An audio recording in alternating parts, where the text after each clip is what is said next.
قرآن الماری کے لیے نہیں، تمہاری جھولی کے لیے بنے۔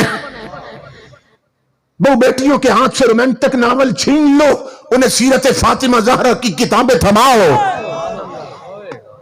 جوانوں ہاتھ سے ٹچ موبائل پھینک دو، جیب میں سورہ یاسین رکھو، پیشانیوں میں سجدوں کا نور بھرو۔ جب اولاد کوئی سیکھنے کے قابل ہو تو انگلش میڈیم سکولوں میں بعد میں بھیجو، پہلے ان کی گٹی میں نبی کا قرآن پھیلے رکھو۔ انجام غلامی کیا کہیے، بربادی سی بربادی ہے۔ جو درس ہے بطحہ نے دیا وہ درس پڑھانا بھول گئے۔ عبرت کا مرقع یہ پستی اور قابل حیرت یہ مستی، اوروں کو جگانا یاد رہا خود ہوش میں آنا بھول گئے۔ ان جلسوں کا مقصد، ان عرصوں کا مقصد یہ ہے کہ ہماری پیشانیوں میں پھر سجدوں کا نور لوٹ آئے، جو دوپٹے اترے ہیں وہ پھر سروں پہ واپس آ جائیں، آنکھوں کا چھنا ہوا حیا پھر لوٹ آئے۔ کیونکہ امام الانبیاء فرماتے ہیں کل امتی یدخلون الجنت الا من ابا، میرا ہر امتی جنت جائے گا مگر وہ نہیں جائے گا جس نے انکار کیا۔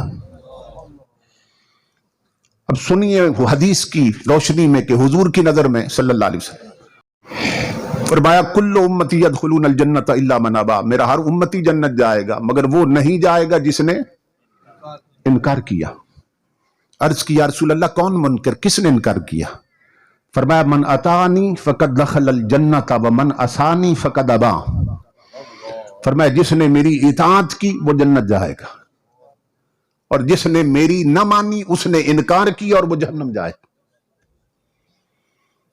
جس نے میری نہ مانی اس نے انکار کیا وہ جہنم جائے گا۔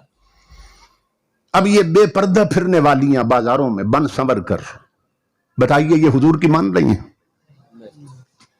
یہ دودھ میں پانی ملا کے بیچنے والے حضور کی مان رہے ہیں؟ میرے ابا جی فرمایا کرتے تھے کہ بھینس نے جانور ہو کے تجھے خالص دودھ دیا تھا، تو نے انسان ہو کے اسے ناقص کر دی، تو کس مقام پہ آگے رہا؟ یہ شادیوں پر جو ڈھول بج رہے ہیں، شادیوں پر جو رقص ہو رہے ہیں، شادیوں پر جو ڈیک چلتے ہیں اور انڈیا کے گانے چلتے ہیں، کیا یہ حضور کی مان رہے ہیں؟ بھائی بھائیوں کا خون کر رہے ہیں، کیا حضور کی مان رہے ہیں؟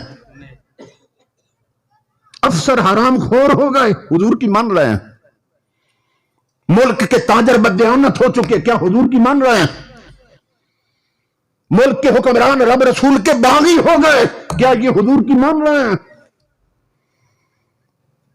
پورا ملک اس پر غیر اسلامی رنگ چڑھ رہا ہے اور بڑھ رہا ہے، کیا یہ حضور کی مان رہے ہیں؟